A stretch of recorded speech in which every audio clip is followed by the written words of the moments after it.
So he tells them, you go worship him, but come back and tell me where he is. And so I'm guessing as they headed out toward Bethlehem, they made a U-turn because they were following the star, and it led them to Nazareth.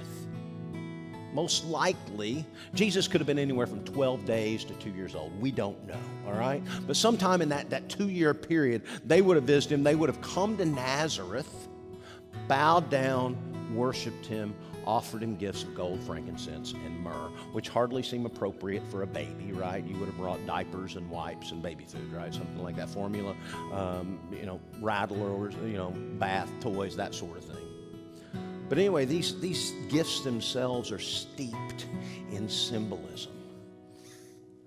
Gold has an obvious meaning. Gold is a symbol of royalty, right? They viewed him as a king. When other diplomats from other countries came to visit a king, or a king came to visit a king, they always brought gold. It was a symbol of royalty. It was recognition of noble birth, okay? Gold's also the symbol or the material that's used in the overlayment in the Holy of Holies in the temple, all right?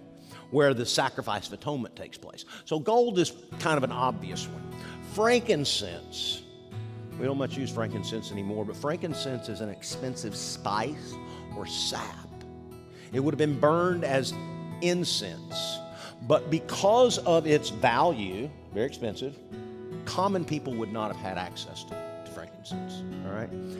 Also in the Holy of Holies, in the Jewish temple, there's a formula, I guess, of incense that is to be burned. It comes from a lot of different spices, but the primary spice used to burn in the sacrifice of atonement in the temple is frankincense. Frankincense. So it's part of this Jewish worship of Yahweh. The last one, myrrh. Myrrh is also an expensive spice or sap, but because of its aromatic qualities, I said it this time. I couldn't get that word out last time. Sorry. It was squirrel. Anyway, because of its aromatic qualities, it would have been used in perfumes. And primarily one of the perfumes that myrrh was used in was the perfume that would be used to anoint a body after death, but before burial.